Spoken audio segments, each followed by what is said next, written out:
فبأي آلاء ربكما تكذبان؟ جو بیٹی کے ساتھ یہ سلوک کرتے ہیں، اللہ کا خوف ختم ہوتا جا رہا ہے، بیٹیوں کے ساتھ امتیازی سلوک، کچھ جو اسلام نے جو عورت کو بنیادی حقوق دیے ہیں، ہمارا معاشرہ ان حقوق سے عورت کو آہستہ آہستہ محروم کر رہا ہے۔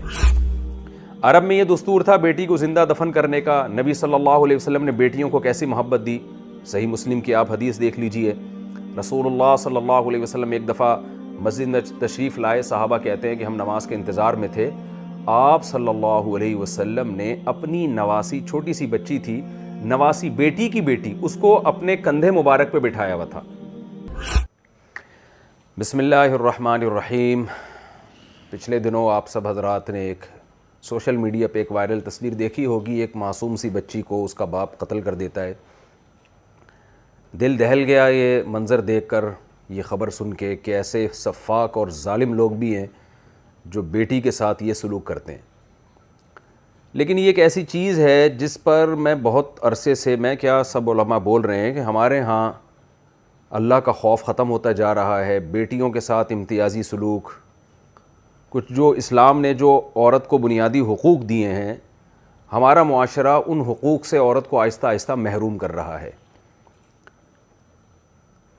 قرآن کہتا ہے کہ ہر ظلم کے پیچھے آخرت پر ایمان نہ ہونے کا جذبہ ہے، کہ جن لوگوں کا آخرت پر ایمان نہیں ہوتا ان کو اپنے احتساب کی فکر نہیں ہوتی ہے کہ ہمیں کل عدالت کے کٹہرے میں کھڑے ہونا ہے اور ہمیں اللہ کے سامنے اس کا جواب دینا ہے۔ تبھی تو قرآن کہتا ہے وَإِذَا الْمَوْءُودَةُ سُئِلَتْ بِأَيِّ ذَنبٍ قُتِلَتْ، ایک دن آئے گا کہ زندہ دفن کی ہوئی بچی سے پوچھے گا خدا، بتا تجھے کس جرم میں قتل کیا گیا۔ آپ جب مکہ جاتے ہیں، مکہ مکرمہ، ہم بھی گئے ہیں، آپ نے وہ قبرستان دیکھا ہوگا، نہیں دیکھا تو کبھی جا کے دیکھ لیجئے۔ وہ جگہ آج بھی سعودی حکومت نے نشان لگایا ہوا اس جگہ پہ، جہاں عرب لوگ اپنی معصوم بیٹیوں کو اپنے ہاتھ سے زندہ دفن کر دیا کرتے تھے۔ یتوارا من القوم من سوء ما بشر بہ، اور قرآن کہتا ہے جب بیٹی کی ولادت ہوتی ہے تو ان کے چہرے پر ظل وجہہ مسودن، سارا دن ذلت سے ان کا چہرہ سیاہ ہو جاتا ہے اور قوم سے چھپتا پھرتا ہے، اس لیے کہ لوگوں کو کیا بتائے گا کہ میرے ہاں بیٹی کی ولادت ہوئی ہے۔ تو یہ تو عرب کے جاہل تھے، جس جاہلیت کو اسلام نے ختم کیا، بیٹیوں کو سے محبت کرنے کا حکم دیا۔ لیکن آج کے بھی پڑھے لکھے جاہل ہیں جو یہ کچھ کر رہے ہیں، اور یہ تو بیٹی پیدا ہونے کے بعد آپ نے واقعہ دیکھا کہ اس کو قتل کر دیا، لیکن ماں کے پیٹ میں تو ایجوکیٹڈ فیملیاں ہیں جو بچیوں کو قتل کر رہی ہیں، اور یہ ریشو دنیا میں بڑھ رہا ہے کہ الٹرا ساؤنڈ مائیں کرواتی ہیں، لڑکا ہے تو پیدا ہونے دو، لڑکی ہے تو اس کو ماں کے پیٹ میں ہی قتل کر دیا جائے، اور بعض ملکوں میں تو کروڑوں کی تعداد میں یہ قتل ہو چکا ہے، اور ہمارے کنٹری میں بھی شروع ہو گیا یہ۔ ان بچیوں کا تو کوئی وکیل نہیں ہے، یہ تو پھر بھی ایک بیچاری کی تصویر وائرل ہو گئی، لوگ آنسو بہا رہے ہیں، لوگ اس کے باپ کو ملامت کر رہے ہیں، برا بلا کہہ رہے ہیں، لیکن جو بچیاں ماں کے پیٹ میں دفن کی جا رہی ہیں، ماں کے پیٹ میں ان کو قتل کیا جا رہا ہے، تو ان کا تو کوئی پوچھنے والا نہیں ہے۔ قیامت کے دن اللہ جیسے زندہ دفن کی ہوئی بچی سے پوچھے گا، کیونکہ کیس کون لڑتا، باپ دفن کر رہا ہے نا، باپ مار رہا ہے اس کو، کون کیس لڑے گا اس کے حق میں؟ اس لیے اللہ کہتا ہے میں غافل نہیں ہوں۔ وَلَا تَحْسَبَنَّ اللَّهَ غَافِلًا عَمَّا يَعْمَلُ الظَّالِمُونَ، اللہ کو غافل مت سمجھو اس عمل سے جو ظالم کر رہے ہیں، اللہ حساب لے گا پورا پورا۔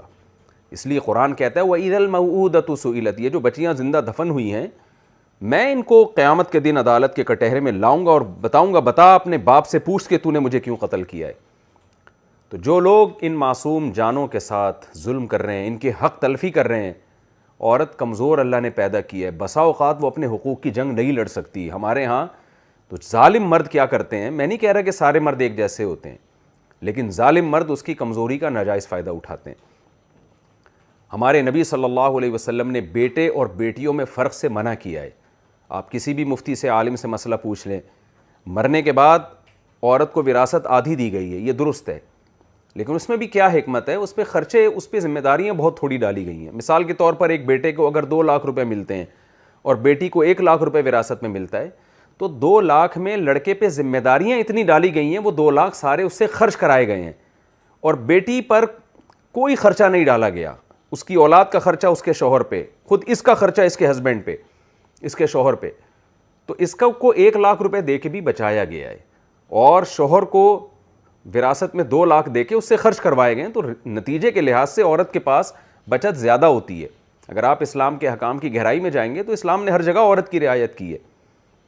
تو میں یہ عرض کر رہا تھا کہ نبی صلی اللہ علیہ وسلم نے اپنے عمل سے ہمیں بتایا کہ آپ نے بیٹے اور بیٹی میں فرق نہیں کرنا، اس لیے تمام فقہا کا اتفاق ہے کہ آپ اپنی زندگی میں اگر وراثت ڈیوائیڈ کرنا چاہتے ہیں تو وہ گفٹ ہے، وہ وراثت نہیں ہے، تو اس میں آپ نے بیٹے اور بیٹیوں میں فرق نہیں کرنا۔ صبح شام ہمارے پاس لوگ آتے ہیں مسئلہ پوچھنے کے لیے کہ میں اپنی جائیداد ڈیوائیڈ کر رہا ہوں، میں بیٹے کو زیادہ دے رہا ہوں، بیٹی کو کم دے رہا ہوں، تو میں ان سے کہتا ہوں کہ آپ بتائیں کیا آپ کھانا کھلانے میں آپ نے کبھی یہ فرق کیا کہ بیٹے کو زیادہ روٹیاں کھلا رہے ہیں، بیٹیوں کو کم روٹیاں کھلا رہے ہیں؟ کیا عید بقرعید کے شاپنگ میں آپ نے کبھی فرق کیا کہ لڑکے کے لیے 2 جوڑے خرید رہے ہیں آپ عید پہ اور لڑکی کے لیے 1 خرید رہے ہیں؟ کہہ رہے ہیں نہیں ایسا تو نہیں کرتے۔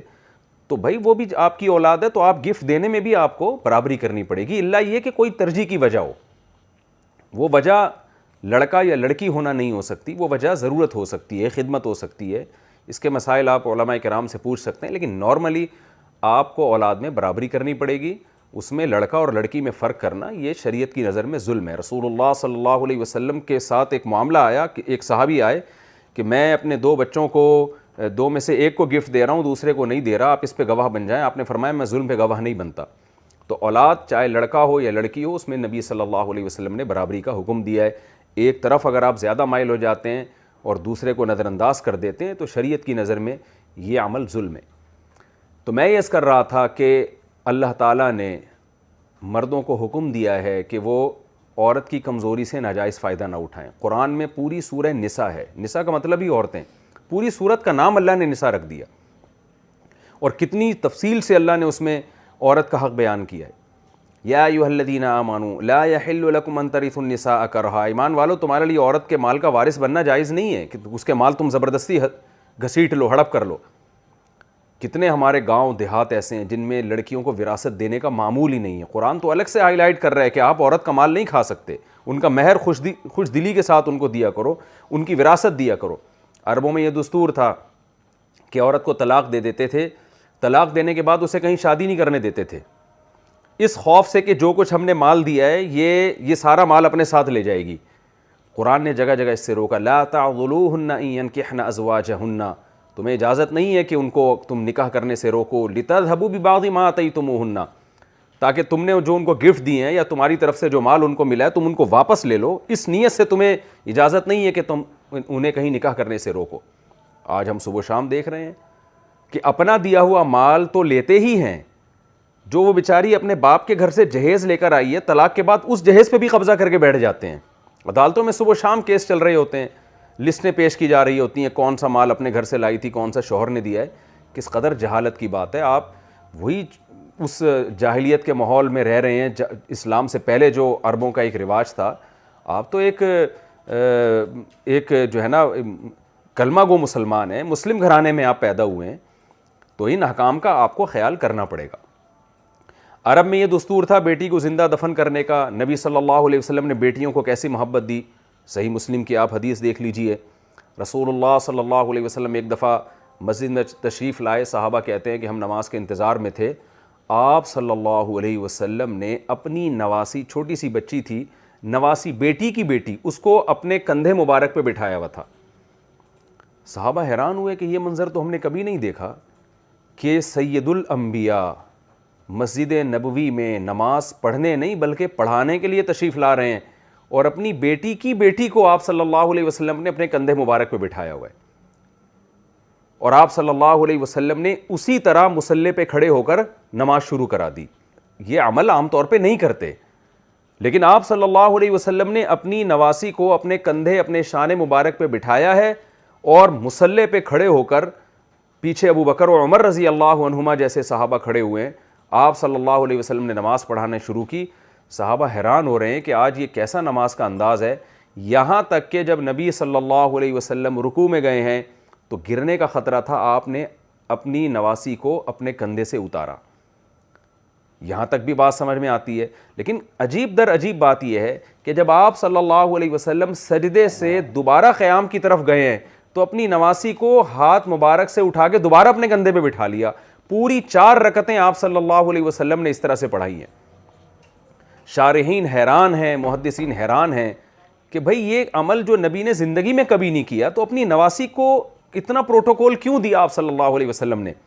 تو شارحین حدیث یہاں یہ بات لکھتے ہیں کہ آپ صلی اللہ علیہ وسلم کا مقصد عربوں کے دل سے بیٹی کی نفرت کو نکالنا. بیٹی کو ایسا پروٹوکول دیا جا رہا ہے جو عرب لوگ نہیں دیا کرتے تھے, بلکہ ایسا پروٹوکول تو بیٹوں کو نہیں دیتے کہ اپنے بچے کو آپ کندھے پہ بٹھا کے 4 رکعتیں نماز کی پڑھیں, نہیں بلکہ پڑھائیں, آپ امامت کریں. لیکن سید الانبیاء صلی اللہ علیہ وسلم نے اپنی بیٹی کی بیٹی اپنی نواسی کو آپ صلی اللہ علیہ وسلم نے اتنا پروٹوکول دیا, اتنی عزت دی, تاکہ محدثین جب یہ حدیث بیان کریں تو مسلمان کا دل لرز جائے کہ تم بیٹی سے نفرت کر رہے ہو. ادھر سید الانبیاء جو تمام پیغمبروں کے سردار ہیں اور بعد از خدا بزرگ توئی قصہ مختصر کے مصداق ہیں, آپ صلی اللہ علیہ وسلم اپنی بیٹی کو اتنی عزت دے رہے ہیں کہ شان مبارک پہ جس سے زیادہ مقدس مقام کوئی ہو نہیں سکتا, مصلی رسول جس سے زیادہ مقدس مقام کوئی ہو نہیں سکتا, اور نماز جس سے بڑی مقدس عبادت کوئی ہو نہیں سکتی, اور ایسے مقتدی جس میں ابو بکر, عمر, عثمان و علی رضی اللہ عنہم جیسے مقدس لوگ مقتدی ہیں, اس سے خوبصورت محفل کوئی ہو نہیں سکتی. اس محفل میں 4 رکعتوں میں آپ صلی اللہ علیہ وسلم اپنے شان مبارک پر اپنی نواسی کو بٹھا کے نماز کی امامت کرتے ہیں.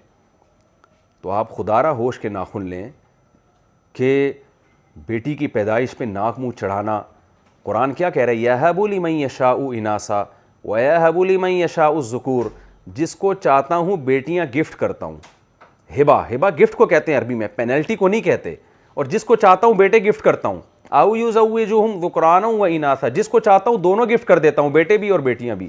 تو قرآن بیٹیوں کے لیے بھی گفٹ کا لفظ استعمال کر رہا ہے. جو چیز تحفہ ہے, خدا کی طرف سے گفٹ ہے, اس گفٹ پہ آپ ناک منہ چڑھانا شروع کر دیں. الٹرا ساؤنڈ کرنے کے بعد دیکھیں اگر بیٹی ہے تو اس کو ضائع کرنے کی کوشش کی جائے. تو یہ کام ان پہ سوٹ شاید کرتا ہو جو آخرت پر ایمان نہیں رکھتے, لیکن جس کو خدا کے سامنے عدالت کے کٹہرے میں کھڑے ہو کر جواب دینے کا خوف ہے کہ کل قیامت میں مجھ سے اللہ سوال پوچھے گا, اس کو تو ایسا سوچتے ہوئے بھی دل کو لرز جانا چاہیے. تو یہ تو بیٹیوں کے ساتھ معاملہ ہے. خود نبی صلی اللہ علیہ وسلم نے اپنی بیٹی کے ساتھ کیا معاملہ کیا, حضرت فاطمہ رضی اللہ تعالی عنہا کی سیرت اٹھا کے دیکھیں. حدیث میں آتا ہے, آپ صلی اللہ علیہ وسلم نے فرمایا, صحیح حدیث ہے, فاطمہ بضعۃ منی من آذاها فقد آذانی, فاطمہ میرے جگر کا ٹکڑا ہے, میرے جسم کا حصہ ہے. جس نے فاطمہ کو اذیت دی اس نے مجھے اذیت دی. کیسی عزت دے رہے ہیں اپنی بیٹی کے بارے میں کہ میرے جگر کا ٹکڑا ہے وہ. اور حدیث میں آتا ہے آپ صلی اللہ علیہ وسلم جب بھی سفر پہ جاتے تو سب سے آخر میں حضرت فاطمہ سے ملتے, اپنی بیٹی سے. آخر میں اس لیے کہ جب آپ سفر میں جاتے ہیں نا تو سب سے آخر میں جس سے ملتے ہیں اس کو سب سے زیادہ پروٹوکول دے رہے ہیں آپ. اور حدیث میں آتا ہے جب سفر سے آپ صلی اللہ علیہ وسلم واپس آتے تو سب سے پہلے اپنی بیٹی حضرت فاطمہ سے ملاقات کرتے. کتنی عزت دی آپ صلی اللہ علیہ وسلم نے اپنی بیٹی کو. اور آپ صلی اللہ علیہ وسلم نے عورت کے جو بیسک رائٹس ہیں ان کا بہت خیال کیا ہے. زمانہ جاہلیت میں یہ دستور تھا, بیٹی کی جہاں پکڑ کے شادی کر دیا کرتے تھے, کوئی پوچھنے والا نہیں تھا. صحیح حدیث ہے, آپ صلی اللہ علیہ وسلم کو علم ہوا ہے کہ یتیم بچی کی شادی ان کے ولی نے اس لڑکی سے پوچھے بغیر کہیں کر دی, کسی مالدار صحابی سے. بچی کسی غریب صحابی سے نکاح کرنا چاہتی تھی.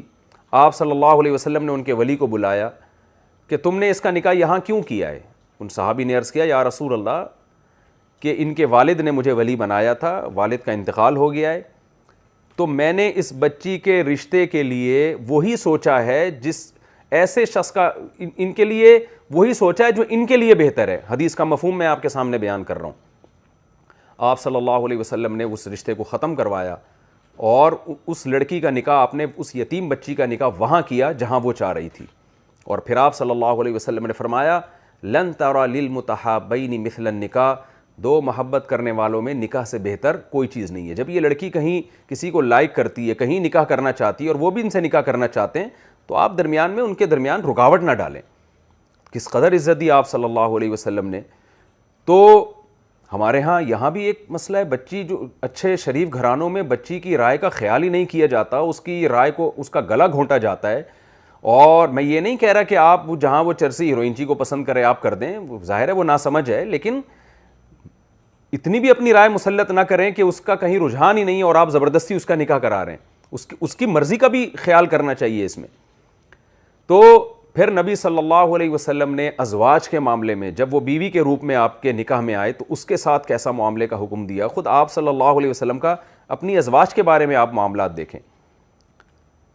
امی عائشہ رضی اللہ تعالیٰ عنہ فرماتی ہیں رسول اللہ صلی اللہ علیہ وسلم جب بھی گھر میں تشریف لاتے مسکراتے چہرے کے ساتھ. آج کتنے دوست کتنے لوگ ہم نے دیکھے ہیں جو گھر کے باہر خوب ہنسی مذاق کر رہے ہوتے ہیں دوستوں میں اور خوب گپ شپ لگا رہے ہوتے ہیں, لیکن جیسے ہی گھر کی دہلیز میں قدم رکھتے ہیں تو میں لوگوں سے کہتا ہوں ان کا ایٹیٹیوڈ ایسا لگتا ہے جیسے چنگیز خان یا ہلاکو خان ہے جو بغداد پہ حملہ کر رہا ہے. گھر میں آتے ہی ان کا ایٹیٹیوڈ چینج ہو جاتا ہے, تمیز سے بات ہی نہیں کرتے, اخلاق سے بات ہی نہیں کرتے. پیغمبر صلی اللہ علیہ وسلم نے تو حجۃ الوداع کے موقع پہ فرمایا استوصوا بالنساء خیرا, فرمایا میری عورتوں کے بارے میں وصیت کو قبول کرو. قرآن کیا کہہ رہا ہے عاشروہن بالمعروف, ان کے ساتھ معاشرت کرو, ان کے ساتھ میل جل رکھو اچھے طریقے سے. اور اس کی قرآن نے یعنی اس کا طریقہ بھی بیان کیا, فرمایا فَإِن كَرِهْتُمُوهُنَّ, آپ کہہ سکتے ہیں بھائی میری وائف میں یہ خرابی, میری وائف میں یہ خرابی, تو قرآن اس کو بھی بیان کر رہا ہے کہ 100% دنیا میں ٹھیک کوئی نہیں ہوتا. قرآن کہہ رہا ہے فَإِن كَرِهْتُمُوهُنَّ, اگر تمہیں ان میں کوئی چیز ناپسند ہے فَعَسَىٰ أَن تَكْرَهُوا شَيْئًا وَيَجْعَلَ اللَّهُ فِيهِ خَيْرًا كَثِيرًا. سورہ نساء اٹھا کے دیکھیں, اللہ تعالیٰ فرماتے ہیں عین ممکن ہے تمہیں کوئی چیز ناپسند ہو لیکن اس میں اللہ نے تمہارے لیے خیر رکھ دی ہو. کتنے کیسز ہمارے سامنے ہیں, بیوی ناپسند تھی اس کو چھوڑ دیا, بعد میں پچھتائے ہیں, دوسری عورت لے کر آئے, پتہ چلا کہ پہلی والی میں جو خوبیاں تھیں وہ اس کے اندر موجود نہیں ہیں اور وہ خامیوں کے باوجود اس کی خوبیاں اس پہ حاوی تھیں. قرآن آپ کو ترغیب دے رہا ہے کہ 100% درست دنیا میں کوئی نہیں ہوتا, تمہیں اس میں چند باتیں ناپسند ہیں تو عین ممکن ہے اسی ناپسندیدگی میں اللہ نے بہت ساری خیر رکھ دی ہو. تو نبی صلی اللہ علیہ وسلم کی سیرت لقد کان لکم فی رسول اللہ اسوۃ حسنہ, قرآن کہہ رہے تمہارے لیے پیغمبر کی سیرت میں نمونہ موجود ہے. ہمارے نبی صلی اللہ علیہ وسلم امی عائشہ سے محبت کا کیسے اظہار کیا کرتے تھے, جہاں سے برتن میں آپ امی عائشہ رضی اللہ تعالیٰ عنہ منہ لگا کے پانی پیا کرتی تھیں, امی عائشہ خود اس حدیث کی راوی ہیں, بیان کرتی ہیں نبی اسی جگہ اپنے ہونٹ مبارک کو رکھ کے پانی پیا کرتے تھے. کتنا عورت کا دل خوش ہو جاتا ہے اگر شوہر اس سے اس طرح سے محبت کا اظہار کرے. آپ صلی اللہ علیہ وسلم نے پہلی شادی ایک 40 سالہ بیوہ سے کی ہے جب آپ کی عمر 25 سال تھی, اور وہ بیوہ بھی 2 دفعہ ہو چکی تھی. 25 سال میں آپ ینگ ہیں, جوان ہیں, اور آپ کی زوجہ کی عمر 40 سال ہے اور 2 دفعہ بیوہ ہو چکی ہیں. عزت کتنی دی آپ صلی اللہ علیہ وسلم نے ان کو.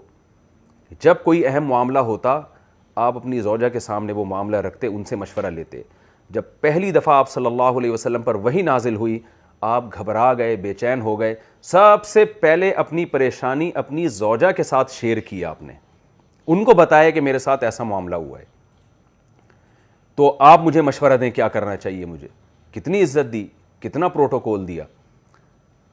باقی معاملات میں صلح حدیبیہ کے موقع پہ آپ صلی اللہ علیہ وسلم نے اپنی زوجہ سے مشورہ لیا کہ میں احرام سے نکل رہا ہوں لیکن لوگ احرام سے نکلنے کے لیے تیار نہیں ہیں, ان کو میں کہہ رہا ہوں. تو آپ کی زوجہ نے آپ کو مشورہ دیا کہ آپ لوگوں کو بتائیں نہیں, آپ سر منڈوا کے احرام سے نکل آئیں. جب لوگ یہ عمل دیکھیں گے تو خود احرام سے نکلنا شروع ہو جائیں گے.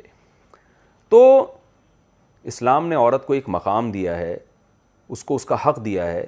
نبی صلی اللہ علیہ وسلم نے فرمایا کہ جو خود کھاتے ہو وہ اپنی زوجہ کو کھلاؤ. تمام احادیث جو میں آپ کے سامنے بیان کر رہا ہوں سند کے لحاظ سے بالکل بے غبار ہیں. فرمایا آکلھا ما تاکل او کما قال صلی اللہ علیہ وسلم, اطعمھا ما تطعم, البسھا ما تلبس, اسے وہ پہناؤ جس معیار کا لباس آپ خود پہنتے ہو اسی معیار کا لباس اسے پہناؤ, جس معیار کا کھانا آپ کھاتے ہو اسی معیار کا کھانا آپ اس کو کھلاؤ. نبی صلی اللہ علیہ وسلم نے حضرت عائشہ رضی اللہ تعالی عنہ کے ساتھ دوڑ کا مقابلہ بھی کیا. صحیح حدیث ہے بخاری مسلم کی. امی عائشہ رضی اللہ تعالی عنہ بیان کرتی ہیں کہ جب میرا جسم ہلکا تھا, ایک غزوہ سے آپ صلی اللہ علیہ وسلم مجھے لے کے واپس آ رہے تھے, صحابہ کو آپ صلی اللہ علیہ وسلم نے آگے جانے کا حکم دیا, آپ اپنی زوجہ کے ساتھ پیچھے رہ گئے. آپ صلی اللہ علیہ وسلم نے مقابلہ کیا امی عائشہ کے ساتھ دوڑ میں. امی عائشہ فرماتی ہیں میں ہلکی پھلکی تھی, میں مقابلے میں آپ صلی اللہ علیہ وسلم سے آگے نکل گئی. کچھ ٹائم گزرا ہے, امی عائشہ رضی اللہ تعالی عنہ کا جسم مبارک بھاری ہو گیا. نبی صلی اللہ علیہ وسلم امی عائشہ رضی اللہ تعالیٰ عنہ فرماتی ہیں کچھ وقت کے بعد، کچھ سالوں کے بعد میرا جسم بھاری ہو گیا. آپ صلی اللہ علیہ وسلم ایک سفر سے واپس آ رہے تھے تو آپ نے امی عائشہ سے فرمایا کہ اب دوبارہ مقابلہ کرو. دوبارہ نبی صلی اللہ علیہ وسلم اپنی زوجہ کے ساتھ دوڑے. آپ ایک طرف منظر دیکھیں کہ سید الانبیاء، یعنی ہمارے ہاں تو اس کا تصور نہیں ہے کہ ایک آدمی کی ایک معاشرے میں کوئی عزت مل جائے، کوئی مقام مل جائے تو وہ اپنے گھر والوں کو اتنی عزت دے رہا ہو، ایسی بے تکلفی کا معاملہ کر رہا ہو. آپ صلی اللہ علیہ وسلم دوبارہ دوڑ لگائی. امی عائشہ رضی اللہ تعالیٰ عنہ فرماتی ہیں اس دفعہ آپ صلی اللہ علیہ وسلم مقابلے میں مجھ سے آگے نکل گئے، جیت گئے. اور آپ صلی اللہ علیہ وسلم نے حضرت عائشہ سے فرمایا یا عائشہ تلکا بتلکا، یہ اس کا بدلہ ہو گیا جو پہلے میں مقابلہ ہارا تھا، یہ اس کا بدلہ ہو گیا. امی عائشہ رضی اللہ تعالیٰ عنہ فرماتی ہیں نبی صلی اللہ علیہ وسلم نے مجھے حبشیوں کا کھیل دکھایا اور کیسے دیوار پہ کھڑے ہو کر، اور آپ صلی اللہ علیہ وسلم کے شانہ مبارک سے پر میں سر رکھ کر ان حبشیوں کا کھیل دیکھ رہی تھی. امی عائشہ فرماتی ہیں کہ خود سوچیں کہ ایک نوعمر لڑکی کھیل میں کتنی دلچسپی رکھتی ہوگی، کتنی دیر تک میں نے دیکھا ہوگا. اور رسول اللہ صلی اللہ علیہ وسلم جب تک میں نہیں تھکی ہوں، آپ صلی اللہ علیہ وسلم نے اپنے شان مبارک کو مجھ سے ہٹایا نہیں.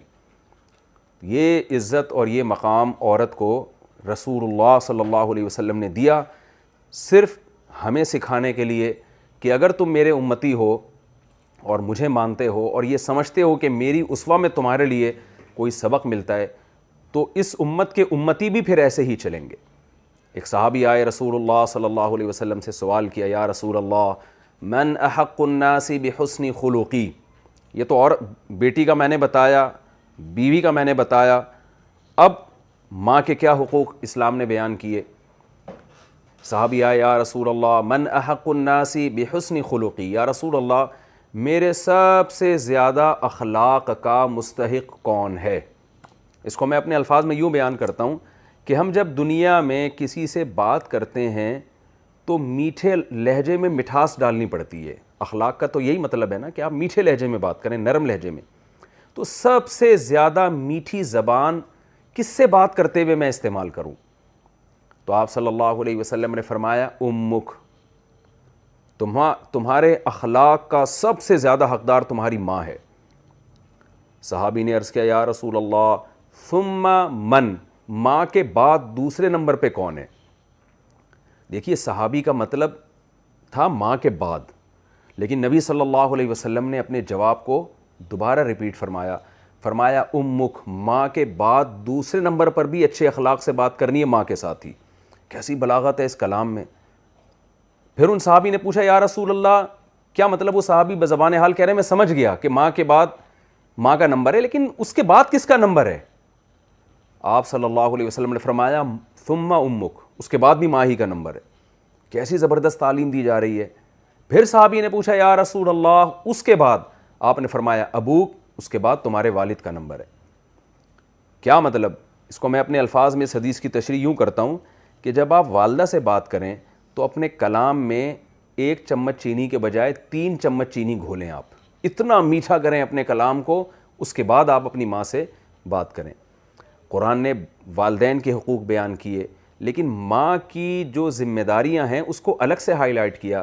فرمایا حملتہ امہ کرہن ووضعتہ کرہا ووصینا الانسان بوالدیہ، ہم نے انسان کو وصیت کی ہے کہ وہ اپنے والدین کے ساتھ اچھا سلوک کرے.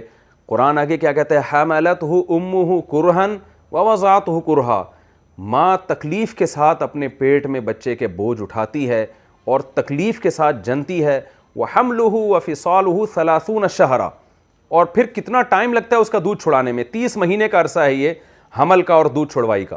گود میں اٹھائے گھومتی ہے وہ اس کو. تو یہ حقوق اللہ نے عورت کے بیان کیے. فقہائے کرام نے بیان کیا ہے کہ والدین جن میں والد بھی ہے والدہ بھی ہے، اگر نفلی نماز آپ پڑھ رہے ہیں اور اس میں آپ کی دادی نانی یہ بھی داخل ہیں اس میں، اگر وہ نفلی نماز میں آپ کو پکارتے ہیں تو آپ پر لازم ہے کہ آپ نماز توڑ کر ان کی پکار کا جواب دیں. تو اس لیے اپنی جانوں پہ رحم کرنا چاہیے.